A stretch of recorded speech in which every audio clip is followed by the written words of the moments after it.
De retour ici sur le plateau du Talk à l'occasion de l'Assemblée Générale des Experts Comptables. Bienvenue à toutes et tous et nous sommes en compagnie de David Alliou. Bonjour. Bonjour. Vous avez assuré ce matin la conférence plénière autour de ces questions du réchauffement climatique qui est une réalité aujourd'hui et qui impacte tous les pans de notre société. Vous êtes un Shifters, c'est un bénévole de The Shift Project. Un tout petit mot sur ce think tank, je crois. Ouais, le Shift Project, c'est un think tank en effet avec, on va dire, une vingtaine de salariés. Et nous, on est une association de bénévoles, les Shifters. On est pratiquement 20 000 en France aujourd'hui. Et on travaille sur les enjeux de décarbonation de la société.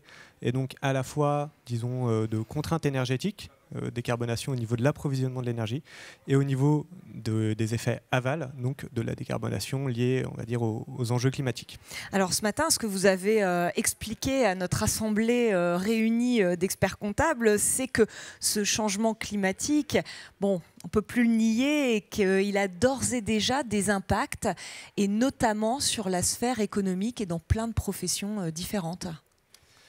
Oui, tout à fait. Alors, peut-être pour décrire un petit peu, on peut voir déjà aujourd'hui les conséquences du changement climatique et de la crise énergétique, mais on reviendra peut-être plus tard dessus, sur des secteurs qui sont très concrets. Pour donner un exemple, si on est aujourd'hui un agriculteur, le réchauffement climatique, ça fait 20 ans qu'on le constate, avec des moissons, des récoltes qui vont arriver plus tôt, un assèchement des sols, des sécheresses qui vont être plus fréquentes et plus intenses. Et donc ça, c'est concret, ça arrive directement sur les entreprises, sur un certain nombre d'entreprises qui sont accompagnées par les comptables. Et ensuite, ça va aussi générer des risques sur tout un tas d'autres entreprises qui vont être sur des secteurs tout à fait différents, mais pour lesquels ça va être également une réalité. Ouais, ça gravite effectivement autour, si on est un fournisseur de machines agricoles ou qu'on est un presseur de, vous parliez de vin tout à l'heure, on a des récoltes de plus en plus tôt, voilà, les gens qui récupèrent le raisin, voilà, ça impacte aussi leur activité. Vous parliez aussi de la crise énergétique, qui est un réel risque aujourd'hui pour le secteur économique, pour le particulier aussi, mais pour le secteur économique. Oui, tout à fait. Ce qu'on voit dans les différents rapports et ce qu'on voit dans la littérature, c'est qu'aujourd'hui, on s'oriente quand même vers une contraction des ressources énergétiques, donc une diminution de la production de ressources énergétiques, en particulier de pétrole. Et ça a un impact très concret sur les entreprises. On l'a vu au moment de la crise en Ukraine. Si on a une contraction énergétique, on a généralement moins d'énergie à la sortie et, entre autres, une hausse du prix des énergies. Et donc, quelle que soit l'entreprise que vous avez un impact direct sur sa comptabilité, sur ses finances. Si on a par exemple deux exemples qui sont un petit peu concrets, un boulanger qui va avoir un four à gaz, son gaz, s'il fait x2, ça va directement impacter sa rentabilité. Un autre exemple qui est très concret, c'est des artisans ou des entreprises qui vont travailler en logistique. Si le coût du pétrole augmente, nécessairement, on va avoir une rentabilité qui va être moins importante et voire un risque sur la viabilité de l'entreprise. Aujourd'hui, il y a une injonction donc, pour le monde professionnel, le monde économique, à s'adapter en fait. Ouais. Ouais, on a une injonction. Alors, on a deux volets. On a ce qu'on appelle l'atténuation et l'adaptation.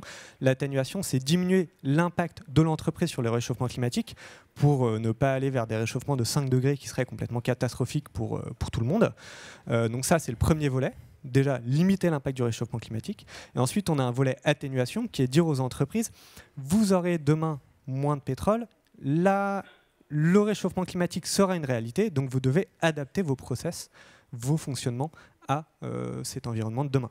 J'allais dire aujourd'hui, le fait que les experts comptables, vous l'avez dit, ils suivent beaucoup d'entreprises. On a parlé des agriculteurs, mais pas que. Aujourd'hui, ils sont finalement les premiers, parfois conseillers de ces entreprises. C'est donc extrêmement important qu'ils soient conscients de ces enjeux et qu'ils s'en saisissent peut-être au travers de démarches RSE. Ouais. Donc c'est vrai que c'est intéressant parce que les experts comptables, ils sont, de ce que j'ai compris, je ne suis pas expert comptable, mais ils sont très en contact à la fois de TPE, donc de très petites entreprises, avec pas mal d'artisans, avec justement des agriculteurs, avec des indépendants. Donc ça, c'est hyper intéressant parce que c'est des gens qui vont subir de plein fouet le réchauffement climatique et la crise énergétique.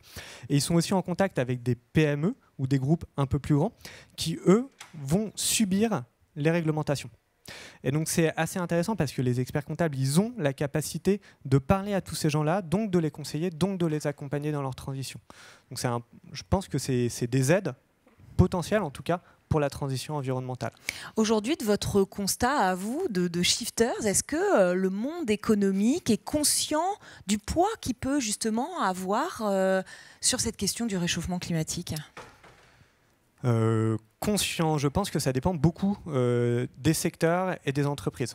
Ce qu'on voit quand même, surtout depuis 3 ans, on va dire, c'est que les entreprises commencent de plus en plus à se saisir de ces enjeux pour, on va dire, 3 raisons. La première, c'est déjà qu'il y a des contraintes réglementaires. On a la nouvelle CSRD qui arrive très prochainement, qui va contraindre les entreprises, d'abord les grosses entreprises et ensuite toutes les entreprises de plus de 250 salariés. Et donc nécessairement, par capillarité, ça va intégrer pratiquement l'ensemble de l'économie. Donc ça, c'est le premier point. Le deuxième point, c'est qu'on a aussi des entreprises qui commencent à s'inquiéter des conséquences du réchauffement climatique sur leur économie. Donc là, je ne sais pas, quand vous êtes une grosse entreprise agricole, par exemple, vous comprenez que le réchauffement climatique, ça va être une réalité demain pour votre entreprise. Vous êtes directement concerné, voilà, comme par l'exemple directement concerné aussi parfois par la réglementation. Si on pense à de l'aérien, par exemple, ils peuvent demain être concernés directement par la réglementation. Et le troisième point, c'est que de plus en plus, on a des gens qui sont convaincus au sein des entreprises, que ce soit à tous les postes, donc que ce soit du plus haut vers le plus bas, et parfois des dirigeants qui sont extrêmement convaincus. On commence à en voir des dirigeants qui se disent le réchauffement climatique, la crise environnementale, c'est un vrai problème, et il faut que je modifie le business model de mon entreprise pour ça. Et ça, c'est assez enthousiasmant, c'est assez rassurant. Est-ce que le fait d'être une petite entreprise, c'est pas une excuse pour se dire que c'est pas un sujet qui nous concerne? J'ai envie de dire, aujourd'hui, les experts comptables suivent beaucoup de TPE, PME. Aujourd'hui, ces TPE, PME, au même titre peut-être que les grands groupes, elles ont un effort à faire? Alors, elles ont un effort à faire à 2 titres, mais pour autant, c'est pas facile. On va pas mentir, c'est pas facile pour les petites entreprises parce qu'elles ont des leviers qui sont différents. Quand vous êtes une entreprise de 20-25 salariés, dédiée une personne à temps plein sur la crise environnementale, c'est compliqué, on va pas mentir. Pour autant, d'abord, ce sont souvent les fournisseurs des grands groupes, d'une certaine manière. À quelque niveau que ce soit, c'est des fournisseurs de grands groupes. Les grands groupes vont exiger, pour des raisons de réglementation, que ces petites entreprises soient conformes, soient plus ambitieuses sur les enjeux environnementaux. Et ensuite, ces petites entreprises, elles vont aussi subir les réglementations et les enjeux climatiques. Donc demain, si vous êtes une petite entreprise qui travaillait sur, je vais dire n'importe quoi, mais sur des avions hyper carbonés, demain, vous n'avez aucun avenir. Vous n'avez aucun avenir. Et donc, nécessairement, il faut réfléchir à votre business model et voir s'il est compatible dans le monde de demain. Donc de se dire je suis petit, je ne vais pas peser sur quoi que ce soit, c'est pas une excuse. Non, c'est pas une excuse. Merci beaucoup David Alliou pour cette explication de texte sur ce contexte général du changement climatique qui nous impacte tous. On se retrouve tout de suite sur le plateau du Talk pour une autre interview lors de ces journées de l'Assemblée générale des experts comptables de Bretagne.